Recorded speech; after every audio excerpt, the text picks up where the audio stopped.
Hi again, and thanks everyone for joining us on today's webinar. My name is Rihanna Putnam. I'm the Community Engagement Specialist for the Citizen Science Association. I'm joined today by the CSA's Law and Policy Working Group co-chairs. We have George Wyeth from the Environmental Law Institute and Shaun Goho from an Emmett Environmental Law and Policy Clinic at Harvard Law School. Today's webinar will be moderated by Dr. Lea Shanley of the Nelson Institute at the University of Wisconsin-Madison. I have a bit to share about CSA and some upcoming opportunities that we have and some events that we have scheduled for this fall, and then I'll turn it over to our panel shortly.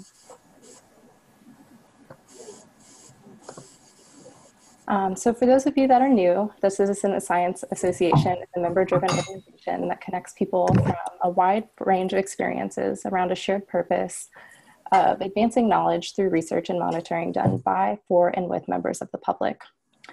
The CSA, this work takes place in almost every discipline and requires a wide range of skills. Our efforts are concentrated into a biennial conference, a peer-reviewed journal, and member services such as our working groups, online networking, and webinars like these. Our membership,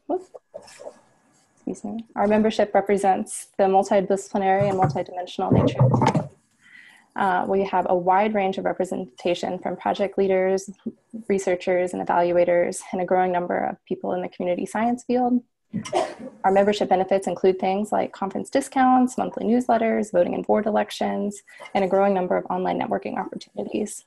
Membership aligns and supports the services of the Citizen Science Association mission, and we encourage you to join or renew. We have details on our website at the link on the screen. Getting involved with the CSA is a great way to make connections, grow as a leader in the field, and help support the association. Our working groups are one of the key ways that we advance the goals of the Citizen Science Association through the sharing of resources, best practices, and relevant information, both among group members and also the broader citizen science community. The Law and Policy Working Group is one of 8 that we have that are advancing topics such as ethics, data and metadata, and research and evaluation, among others. We're also building out some association task team this fall and encourage you to visit our website to learn more about those. These task teams are helping advance things such as communication, membership, the technical infrastructure, and even conference planning for the association. And again, you can find out more through the link on the screen. We have a few webinars scheduled for this fall. Coming up next is a new member orientation on October 17th. This is a great opportunity if you're interested in learning more about our membership benefits, whether you're a new member or a prospective member, or even somebody who has been a member a long time and just wants a refresher on what it is we offer here. Again, that's October 17th at 3 p.m. Our working groups are also working on scheduling some more webinars. And so our Law and Policy group will talk a little bit more about some that they have coming up. And our Research and Evaluation group is also planning on some more for this fall. You can find out more details about those on our website. Also on our website is a link to our YouTube playlist where we will share this recording and have past recordings from webinars. You can access that either on YouTube or directly through our website. Lastly, we do have everybody in listen-only mode, just because we have so many folks on the call today to keep background noise to a minimum. So if you want to access the chat bar, you can do that by clicking on the little chat bubble. If you can't find it, if you look under those 3 dots under more, you can often see it. And one other thing to note is that to click on where it says all panelists and attendees, so that way everybody can see your comment and not just the panelist here. So make sure you'll have to change that. I think the default is for all panelists. And with that, I'm going to turn it over to our moderator, Lea Shanley, and she'll introduce the rest of the event. Thank you, guys. Thank you, Rihanna. And I want to thank Jennifer Shirk and Rihanna Putman for their assistance in getting this set up. They've been tremendous help. And we want to thank the CSA for allowing us to set up the CSA Law and Policy Working Group. Welcome, I'm Lea Shanley. As Rihanna mentioned, I'm on the steering committee for the CSA Law and Policy Working Group. Today's webinar will introduce our new working group and highlight some of the goals and activities. In particular, we'll be looking at some of its first initiatives led by Harvard, the creation of a tool through which citizen science community can submit questions about relevant laws and policies that are raised by citizen science projects. I do want to give the disclaimer, however, that we will not be providing legal advice. This is more just a conversation and informative. If you do need legal advice, we recommend that you seek formal legal counsel for that purpose. I'm excited today to be able to introduce George Wyeth. He's an attorney who joined the Environmental Law Institute in September of 2018, 27 years, having served in the U.S. Environmental Protection Agency. He's the co-author of the article, The Impact of Citizen Science in the United States for the Environmental Law Institute, a graduate of Yale University, and was in private practice before joining the EPA. Shaun Goho is the Deputy Director and Senior Staff Attorney of the Emmett Environmental Law and Policy Clinic. In this clinic, Mr. Goho supervises and trains students in environmental litigation, regulatory and policy advocacy, and client counseling. He has written amicus briefs in high-profile environmental cases in the U.S. Supreme Court, multiple federal courts of appeals and district courts, and the Massachusetts Supreme Court, or Supreme Judicial Court. His current area of focus include protecting the role of science in environmental policymaking, citizen science, climate change displacement, and lead in drinking water. So we'll first turn to George, who will give a brief introduction to the new Law and Policy Working Group, which we encourage all of you to join. And then we may allow for one or two clarifying questions via the chat box. And then we'll be moving to Shaun to talk about this new submission tool. I want to mention, as Rihanna noted, we'll be doing a series of webinars for this policy working group in the coming months. We've tentatively decided the fourth Fridays of the month at 1 p.m. Eastern, starting in November. And the community has proposed topics around consent, liability, privacy. There's a special issue of the Citizen Science Journal that myself and colleagues have been editing, and that should be released in the new year. So we'll have some of those authors on to talk about their work as well. So with that, I'll turn it over to George. Great, thank you, Leah. And I will share my screen now.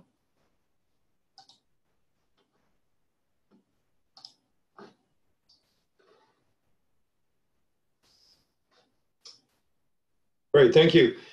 I'm going to take just a few minutes to introduce the Law and Policy Working Group before we get to the main event. As Leah said, this is the first, this webinar is the first in a series that we'll be putting on. The Law and Policy Working Group is a relatively new working group in the CSA, and we have essentially two goals. The group was set up last spring, and the two topics that we're focusing on is helping citizen scientists make a difference in the world by understanding how citizen science can have an impact on law and policy. The other side of this is increasing awareness and understanding among citizen scientists of the laws and policies that may shape their work.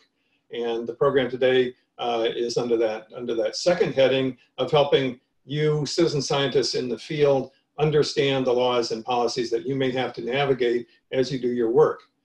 It's, as I said, it's a new group. We want it to be very open and participatory. We're very much driven by the interest of our members, and we encourage anyone who's on this call who's not already a member of the working group to join if you're interested.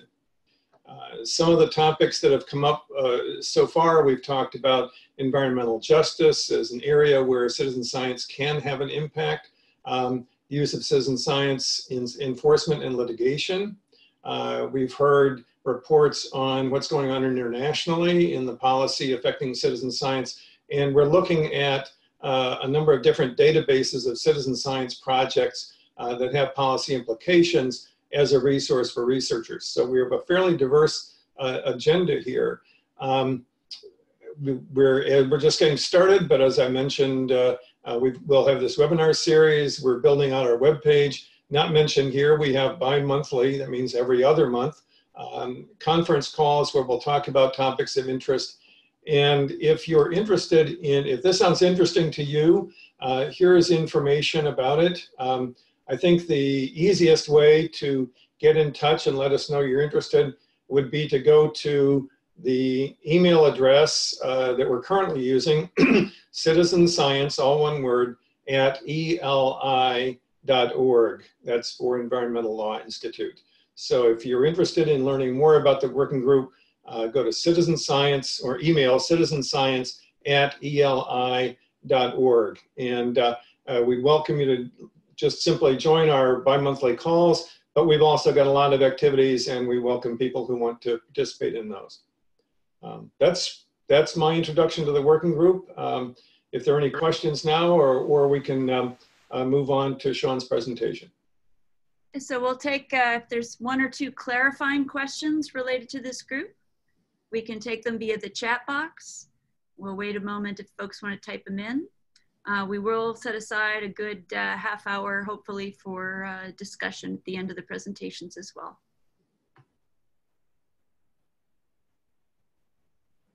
So George, for folks to join the group, they should email the citizenscience@eli.org to find out more about when you meet, how people can join and participate. Correct. There's also a form for joining the group that's on the CSA webpage. That URL is up at the top.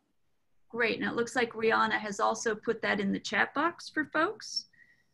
So seeing no questions, we'll move next to Shaun. Thank you, Leah. Just give me a second to get my screen up and then I'll be ready to go. Great.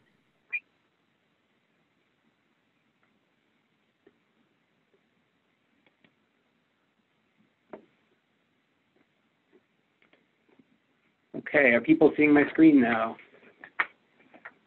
Yep, we see it. Great. Okay, so thank you, Leah. Thank you, George. As you both mentioned, as part of the activities of the Law and Policy Working Group, we're here today to launch an exciting new service that we're offering. Through this service, students at the Emmett Environmental Law and Policy Clinic here at Harvard Law School, students whom I'm supervising, will be making themselves available. Our current schedule is roughly once a month. During the academic year, we'll have teams of students who will get together to answer questions about laws and policies relevant to citizen science that will be submitted through an online submission tool on the Law and Policy Working Group webpage. I'm going to talk briefly about how it is that our clinic became involved in citizen science, about what we have in mind when we talk about laws and policies that are relevant to citizen science, and to explain briefly how the question submission tool will work. So first, to describe how we originally got involved in the question of laws and policies relevant to citizen science, I'll mention a law from the state of Wyoming that people sometimes refer to as a shorthand as the Waddling Data trespass law. We learned about this approximately 4 years ago when our clinic had an inquiry from a scientist who was planning to conduct some air sampling in Wyoming near oil and gas facilities there, and the scientist had heard about a new state law that could potentially cause some problems for that work. And so this really opened our eyes to the possibility that there are laws out there that could create barriers to the collection of data by either professional scientists or citizen scientists in this case. And what this law did is it created a new category of trespass in Wyoming, and under that new category of trespass, it had additional criminal or civil punishments that would be imposed upon you if you trespassed. And the purpose of your trespass was to collect what they call resource data. So that could be air or water or soil samples or similar kinds of data collection. And this punishment applied whether you were collecting the data on private land or if you merely crossed private land to get to public land where you collected the data. And this was problematic in a state like Wyoming, where you have many open, unfenced, unmarked areas where you might be driving along a road that has been created and maintained by the Federal Bureau of Land Management, and that might be on BLM land almost the entire way, but it might cross a little sliver of private land because of the patchwork ownership patterns out there. And as a result, you could sort of really inadvertently trigger this statute despite good intentions. And then you would be penalized more strictly than someone who trespassed for any other reason. And in addition, the law would block both the state agencies in Wyoming and the courts in Wyoming from ever using the data you collected if you collected in violation of the statute. Now, this law has been challenged in court, and the part of it that deals with collecting data on public land when you've crossed private land, that part of it has been struck down by a federal court of appeals on First Amendment grounds, but the rest of it is still in effect. And so as I indicated, this law really opened our eyes to the possibility that there are laws out there that can affect the ability of, again, scientists, including citizen scientists, who are interested in, understanding air or water or soil pollution, and it could really, there are laws that could inhibit your ability to collect that information. And so our response to this was to engage in a research project into laws that affect citizen science. And in planning our research, we considered the problem from a few dimensions. We considered first, how you might be collecting your data. Now, because we are an environmental law clinic, our initial focus really was on what we thought of as being environmental citizen science, the kinds of information that is of interest to communities who want to understand pollution around them. So we were primarily focusing on air, water, or soil samples, although the question to submission tool is certainly not intended to be limited only to environmental citizen science, but that's the perspective from which we started. We also considered where citizen scientists would be collecting data. Our research so far really has been focused on domestic law in the United States, not elsewhere in the world. But within the United States, we have looked at all 50 states along with Puerto Rico. We also thought of the location from another perspective, meaning who is the owner of the land on which you'd be acting. So how is it different if you are doing your data collection on private land versus public land? If it's public, is it state or federal? We also tried to think about laws that might be relevant to particular methods of data collection, maybe the use of new technologies such as drones. And then finally, we considered laws that could affect how the data could be used. So for example, standards relating to state agencies' ability to use the data or the introduction of the data as evidence in court.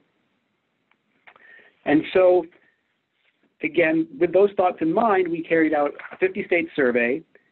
We looked first at laws that affected citizen scientists' ability to collect the data, and then we looked after that at laws that affected how the data could be used by state agencies or state courts. So under the first category, some examples of the laws we looked at were first, trespass laws. So these would be things like the Wyoming data trespass law as an extreme example. We looked to see if there were other states that created additional penalties based on someone's purpose of data collection. In carrying out an inadvertent trespass, we found that at least as of the time we completed our research, there were no states other than Wyoming that had a law that specifically targeted data collection. But more generally, we looked into whether state trespass laws could lend themselves to discriminatory or targeted enforcement. And the main issue we identified in that context was whether notice is required to determine that something is trespass. So for example, if property lines are not clearly marked, are you liable for trespass if you move into open land that isn't sort of fenced off or otherwise signed off or posted that it's private land? We found that most states do not have criminal trespass liability. In that case, only 6 states we found said you could be criminally liable for trespass even if there's no notice provided to you that you end up on private land. The next category of laws we looked at are those that people refer to colloquially as ag-gag laws. I think it was Mark Bittman who coined that term. These are laws that are intended to punish animal rights activists who document abuses at animal agriculture operations. There are about 20 states that have enacted such laws. These laws are not directly targeting citizen science per se. They have a somewhat different goal. But many of these laws have been struck down on First Amendment grounds, and one result of that is that the more recent versions of them are being expressed in more and more general and broad terms to try to avoid being struck down for targeting animal rights activists, and there's some chance that as they become broader and broader, it becomes more likely that it could be used as a way of inhibiting citizen science activities, and so we've been documenting the status of those laws. As I also briefly touched on before, drones are relatively new technology that has some potential for use in citizen science. either for, for air sample collection, for getting to places that, or altitudes that you would not normally be able to get to collect air samples. They also have the potential in some situations to be used for collecting water samples. You can fly them to a location that you wouldn't necessarily be able to reach on foot, and they can dip down to the water and collect a water sample. And so this is an area, because drones are still relatively new, where the law is changing quite quickly. So we tried to look into what the laws were relating to where you can use drones and whose permission you need to get to use them, and what other approvals there are, and how this could potentially be relevant to citizen scientists. Somewhat related issue we looked at was critical infrastructure laws. These are laws that most states have, many of which were enacted, or expanded after September 11, 2001. They're laws that are intended to help protect critical infrastructure from terrorism. They obviously, therefore, serve a very important purpose. However, many of the facilities that are identified in these laws as critical infrastructure, such as power plants and oil refineries, are also major sources of pollution, and therefore are potentially places of interest to environmental citizen scientists at the very least. And to the extent those laws could inhibit your ability to collect data near those facilities, we thought that was of interest. So we researched how different states' laws limit people's activities near these facilities. And just to sort of highlight how these laws really could be of interest to environmental citizen scientists in particular, each state defines what counts as critical infrastructure differently. And Texas, for example, includes concentrated animal feeding operations, animal feedlots where a lot of animals are kept indoors in close quarters. Texas defines those as critical infrastructure, and those are major sources of air and water pollution. So again, potentially of interest to environmental citizen scientists. We also looked at some categories of laws that we ended up finding were not really a concern. We looked at stalking laws, for example, under the theory that if someone's sort of repeatedly going to the same place and collecting data, that someone might try to use a stalking law against them just to try to sort of punish them. We think that's not those laws, if interpreted properly, are really not a major issue. But that was just another category of law we did look at. As I mentioned, there was a second category of laws, overarching category we looked at, which was laws that potentially affected the use of the data, either by agencies or by courts. These included specific rules from particular state agencies, evidentiary standards or pleading requirements in court, and expert testimony requirements in court, and also requirements as to authentication of evidence submitted in court, which could include things like documenting the chain of custody of samples after you've collected them. So we try to pull together some basic information on those issues as well. So the result of all of that research, was a lot of student time over a couple of semesters, was that we put together our 50-state survey. This table is going to be too small for people to read, but it is in our online citizen science manual that I'll give a link to in just a minute. And this tried to sort of summarize some of the key points we found from all the states. In addition, for each state, we put together what were originally 2-pagers. They've gotten longer now. They're sort of 2 to 3 to 4-pagers, but little summaries. This is just an example of the North Carolina version of it. That summarized, what are some examples of citizen science projects happening in this state, and then what are some of, what have we found related to some of the categories of laws that we looked at, sort of pulling that information together to be all in one place. And we also, made all those state summaries available online. The website is citizenscienceguide.com. There's a map there where you can just click on the state that you're interested in, or you can search by category of law that you're interested in. So if you're interested in ag-gag laws, it'll also just immediately light up which states have those laws, and then you can click on the state to find out more. Or else you can just link directly to the state-specific summaries like what I was just showing you. And then these states summaries we then used as the basis for pulling together this broader guide that we've referred to as our citizen science manual. I'll just really briefly touch on it. It's not really our central focus today, but I wanted to highlight that we have these state summaries that are a resource for people. They may actually have answers to some of the questions that people would otherwise want to submit through the question submission tool. But basically, this next slide just sort of highlights the overarching approach we used in pulling together our citizen science manual. The manual as a whole was designed to sort of walk people through the different stages of a citizen science project and cover topics like project design, how to access information that might already be in government databases, the legal challenges that I've talked about for gathering data or having it used by agencies or courts.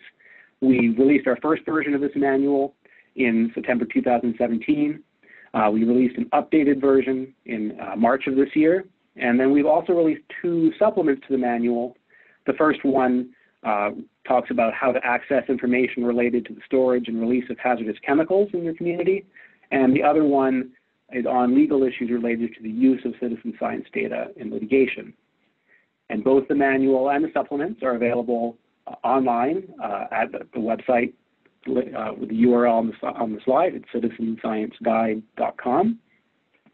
And so this work we've done over the past couple of years on pulling together this manual, it really did, alert us to the variety of legal and policy issues or questions that could be relevant to people carrying out citizen science projects.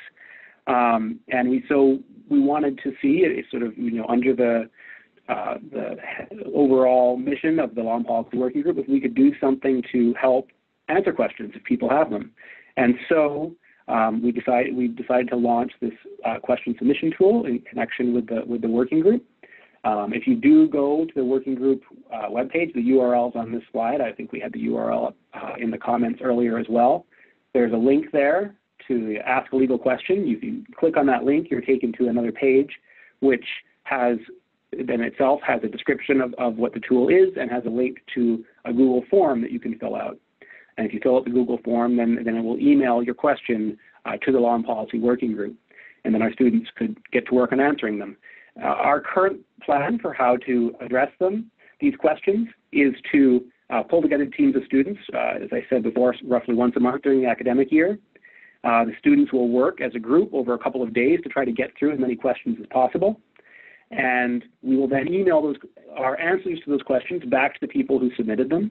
On the form, you will also see that we ask you whether you'd be willing to have your question and our answer posted on the working group website.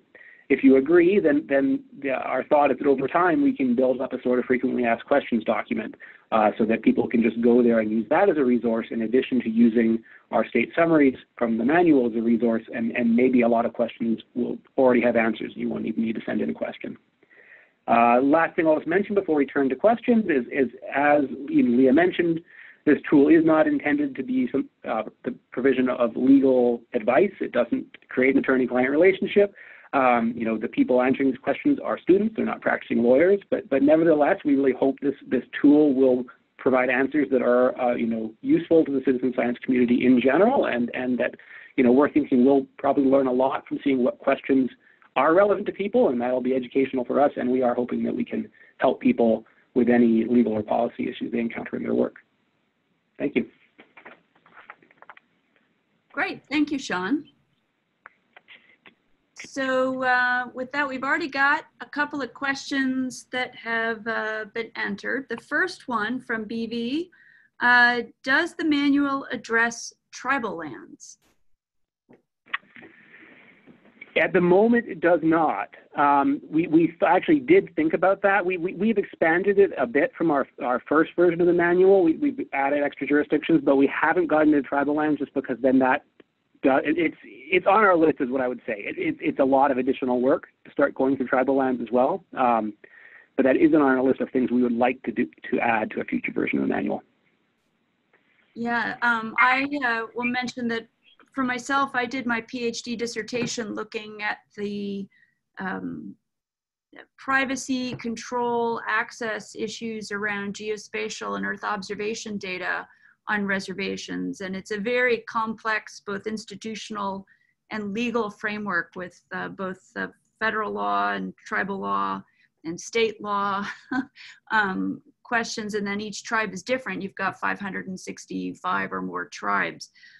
So that would be a very complicated subject to tackle, but clearly very important. I think though what's important about that is you work with the tribe itself and what they're comfortable with as researchers. So yeah, so Jennifer wanted to remind, I'm just getting a message here that again, we're not providing any legal advice here. This is merely informational, and if you do need legal advice, please seek your counsel. The second question that came in is from Kevin Zach.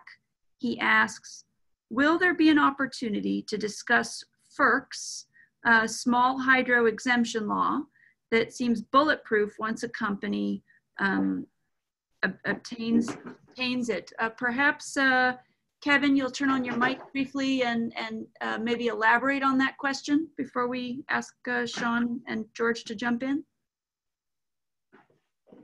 Lea, I don't think our platform is configured to enable that. Okay. Well, then maybe Shaun or George, if you could give a little context, because not everyone may be familiar with FERC and this issue.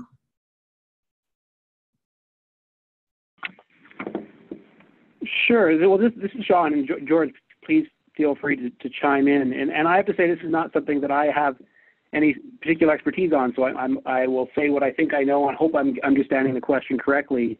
But there are certainly, so FERC is the Federal Energy Regulatory Commission, and it has a jurisdiction over approving certain kinds of energy projects that under different statutes, including under the Federal Power Act. It has authority over hydropower projects.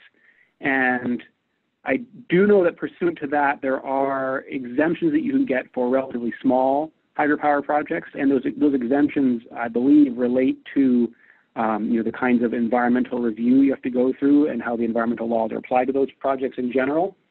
So I hope I'm understanding that being the exemption that we wanted to talk about. And I guess so I'm not sure then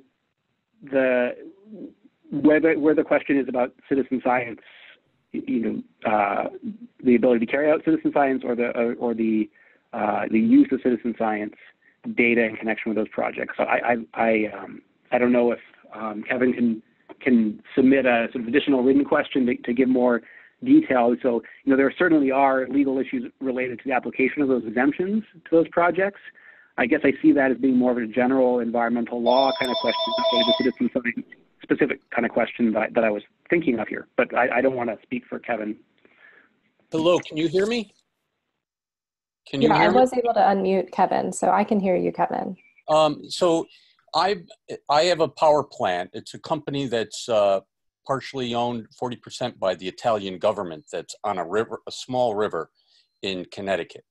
And it has its FERC license exemption for forever. They don't have to come up for relicensing like a larger power plant. The problem is that they affect the whole ecosystem on the river. They're the last remaining keystone out of many dams that have been removed. And this dam, though it has a fish ladder, is ineffective. I've been dealing with NOAA, U.S. Fish and Wildlife, Connecticut Department of Energy and Environmental Protection. I have recently obtained an attorney, but the only thing I could see reading the regs is that they do no harm, but nobody has proved me wrong, but they just seem, you can't touch them. You can't show harm because they have this license as if you had your driver's license forever, regardless of how many drunk driving or red lights you pass. They just have this license forever.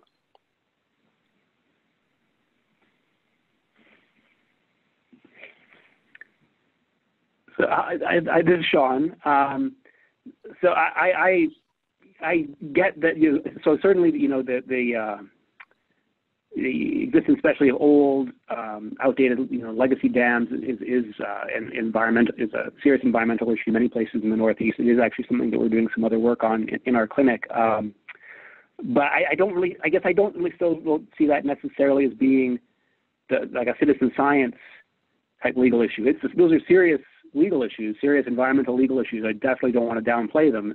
But I guess I just see that those issues as being a bit outside the focus of what we're trying to do here. The reason why, well, I'm just a house painter, and I have documented the damage and the harm to the wildlife and recreation on the river, and I am trying to create a coalition. So this is nothing but citizen science that is driving this, and but this FERC exemption seems to be a serious problem. There's a flaw in it. There just doesn't seem to be, I think there might be an Achilles heel, that they do no harm and that it could be, the application can be readdressed.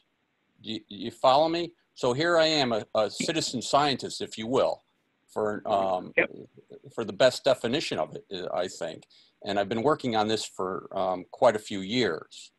And right now I've got a lot of pieces together, but my question to you is that I'm guessing that this is an issue that, like, for instance, the Clean Water Act allows a citizen to go after somebody that might be polluting a river, for instance. Right. But this exemption, you know, it's a lot easier to go after a 50 megawatt or 100 megawatt hydro plant when their license comes up for issuance in 35 to 40 years. But this exemption, quite literally, it seems to bar me or anybody else, for that matter, from saying, hey, listen, new information, new science has come to light since the issuance of the exemption. So it's, you know, facts have changed. And so this is Lea. I'm going to jump in here. I think this is clearly an important issue, maybe a little bit off topic, but also more importantly, we're getting several other questions coming in. Yeah, perhaps Kevin, you can email Shaun directly and continue for whatever the tool, right, Shaun, the thing, and we can go from there. And this is would be a good thing to work through.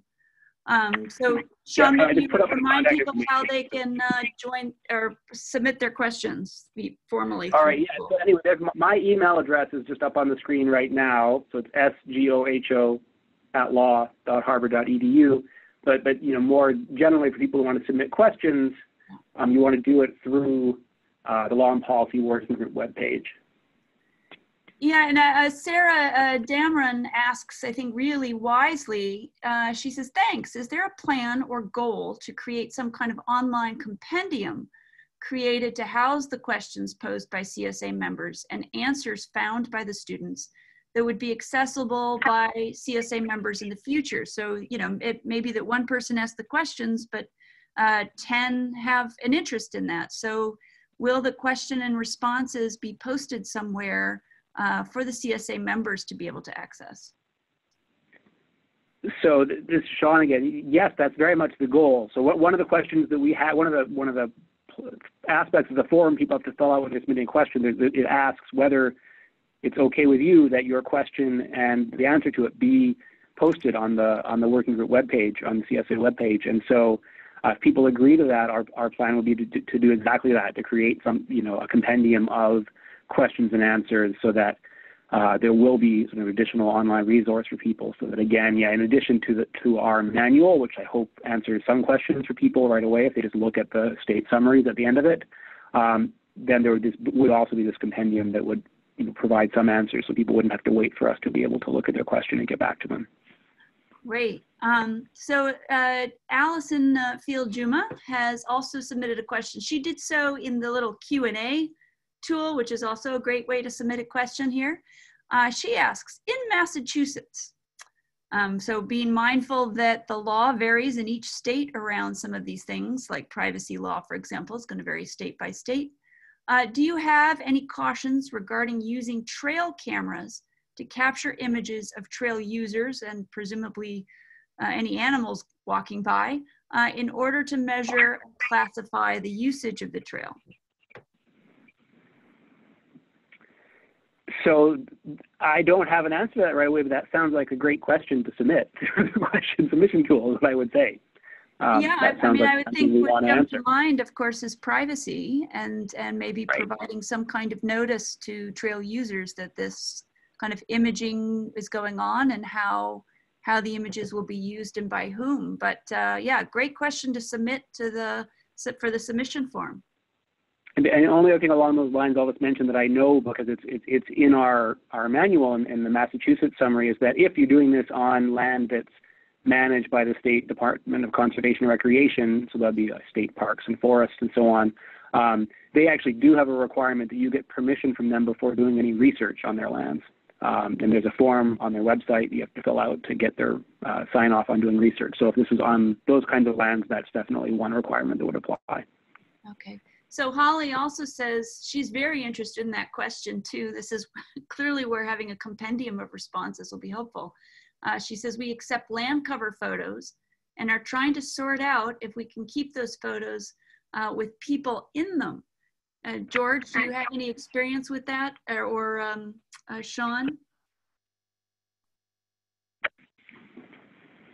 I'm certainly deferring to Shaun on that one.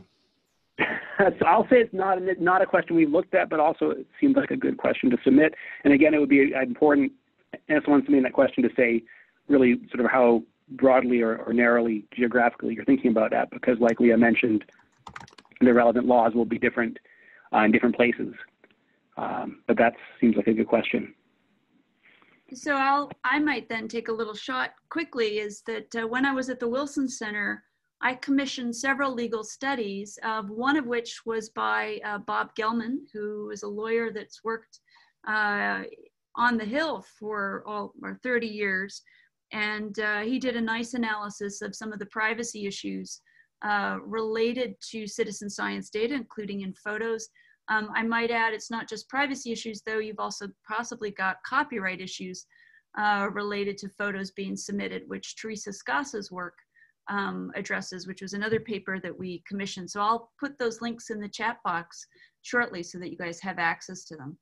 And then just to briefly add to that, this is Shaun. I was just going to say, I mean, I've been talking a lot about states, and part of the reason our research focused so much on state issues rather than federal issues is precisely because of those different studies that you had already commissioned, Lea, that a lot of the federal legal issues and then some of these overarching issues like privacy had really already been dealt with pretty well before we got involved in this. So those are definitely excellent resources. Great. So it says, Alex, are there any plans to start mapping relevant legislation in other countries? Or do you know of similar initiatives in the UK and mainland Europe?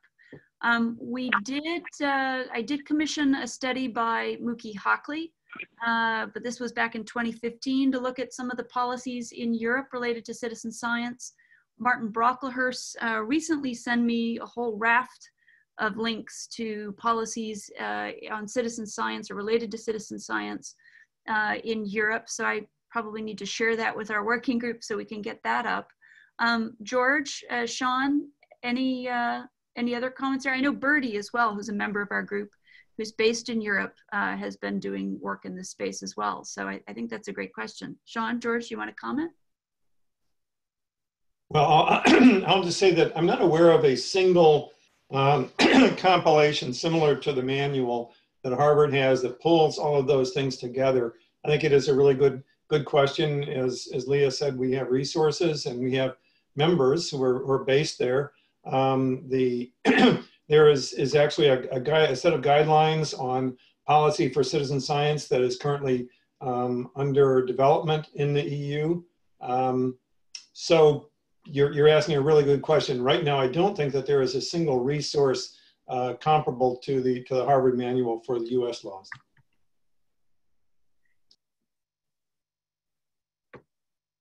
Okay, any other questions? Opening it up. We'll give a moment for people to enter their questions. In the meantime, excuse me, I might try to address an earlier question about the distinction between citizen scientists and citizen advocates. And there probably is not one single answer to this, so I'd welcome others to to answer or comment through the question tool. Obviously, citizen scientists and citizen advocates, that's not a mutual set. There are citizen scientists who are primarily just gathering data and don't think of themselves primarily as advocates. But then there are also advocates who use citizen science as a tool. And that's certainly one of the interests of this working group. And the person who spoke earlier sounded like they fall into that category. The interest of this working group is in enhancing the effectiveness or enhancing the ability of citizens to use citizen science effectively as a tool for whatever their purpose may be. If their purpose is advocacy, then we would like to help them use the tool effectively, or help them learn, understand how they can use the tool effectively to achieve that goal. So I'm not sure that was an answer, but that's how I would address that question. I think our working group sees itself including citizen advocates, but our focus is on the citizen science aspect of their work and making that as effective as possible. Great, thank you, George. Any other questions? I'm not seeing any other questions come in. So it is a Friday afternoon, so people may be just verifying. So Miriam Heller, just verifying that you will point us to a good reference list for laws and policy for citizen science. Yes, I would hope the working group, that's one of our goals, is to provide that kind of compendium. George, Shaun, do you want to comment on that?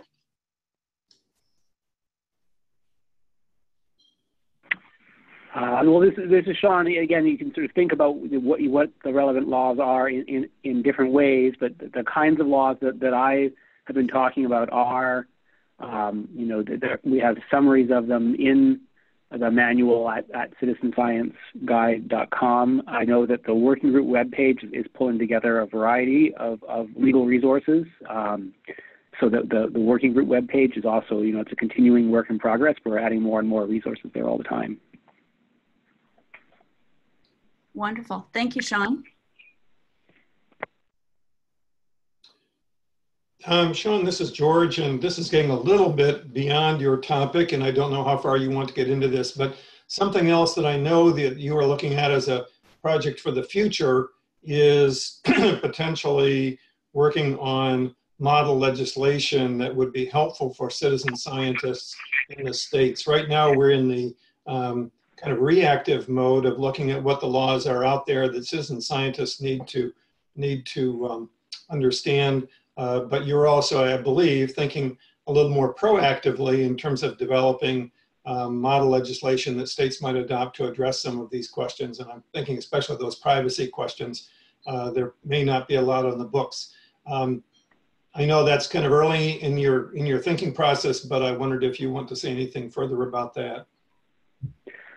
Yes, absolutely. So yeah, that's it is another project of our clinic. You know, it has emerged from the research we did into putting together the manual, to the extent we were starting to find that there were barriers to you know, citizen scientists' ability to do research, or barriers to the use of their data by, you know, agencies or courts to the extent that they wanted to use it for those advocacy purposes. Again, as George said, we're certainly not limited. You know, we don't limit our view of the work of the working group to being people who want to use citizen science and advocacy, but for those who do, we're looking at laws relevant to them. In the course of that work, as we saw that there were potentially some barriers, we did seem to be a potential response to that to figure out, well, what would laws that are effective laws for promoting citizen science look like? And another impetus to that was the fact that there, you know, again, in part through the work of Lea and others, there have, you know, been some good changes at the federal level, some, you know, helpful federal legislation to promote federal agencies' abilities to use crowdsourcing or to work with citizen scientists, and hasn't necessarily been the same action at the state level. So it is an ongoing project of our clinic right now to try to figure out what would be a useful model state law that would both try to promote the use of citizen science by agencies, try to clarify data standards for when agencies could use citizen science for different purposes, and then try to remove any of these you know, intentional or unintentional barriers to collection of data by citizen scientists. So perhaps that's a topic for a future webinar. Yeah, and maybe Shaun, you could explain to people what model legislation is. I mean, so for example, okay. yeah, I'll let you do it. Okay. Yes. Sorry, I'm getting too caught up in legalese. So the idea is that it would be a draft of, it would be sort of a law that isn't written to be specific for any one state, but the idea would be that advocates in any particular state could take that to their legislators and say, we would like something like this to be passed in our state. And then, then it can be modified so that it sort of has the formatting that's appropriate for that state and so on. But the basic idea would be, it would be something that would be, it could be easily adapted, and it could be, potentially enacted in a lot of different states across the country. Wonderful. Well, we are coming near the top of the hour. Just last call for any additional questions before we go to close.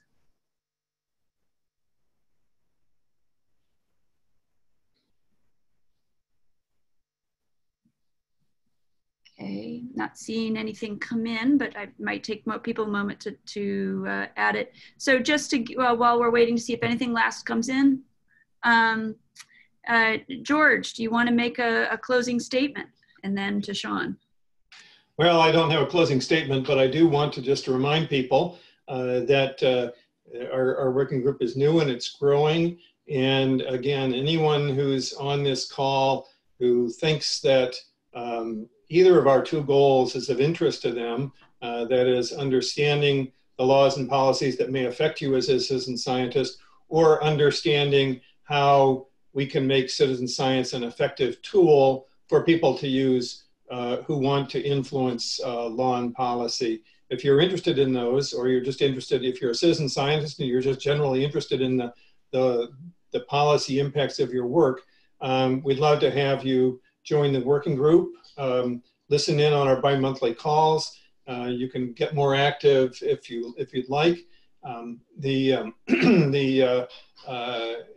form for joining the group is actually on the same page that is currently on your screen.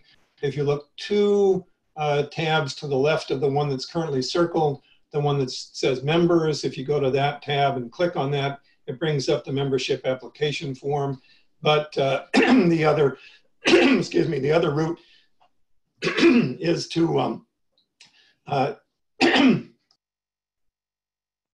sorry, the other route is to email citizenscience@eli.org. Thanks a lot. Shaun? This is Shaun. Sorry, thanks, Leah. I just reiterate George's invitation for people who are interested in these issues to please join the working group and get involved. And also for people who have questions, like some of the questions we've already been hearing today, please use the tool to submit them. Our students will be taking their first cut at answering these questions in a few weeks. And so we will, hopefully be back in touch with people soon after that. This is a new project. I'm sure there'll be some kinks to iron out as we get started and figuring out how to make it work, but we're really excited to try to offer this service to the community. Wonderful. Thank you, George and Shaun. And want to remind folks that this is the first in a series of webinars that we'll be organizing. They'll be the 4th Friday of the month at 1 p.m. starting, I believe, in November 22nd, but we might pull something together for October if we're able. And then perhaps every month from there until April. And if you have ideas for topics that you think would be needed, please let us know. With that, I should hand it over. Oh, one last statement again. I need to just say it. Again, we are an educational group only. We are not lobbying. We're not providing legal advice, but we are here hopefully to help educate our community on the policies and legal issues that they might be dealing with or need to be aware of in their work. With that, I'll hand it over to Rihanna. Great. Thank you, everyone.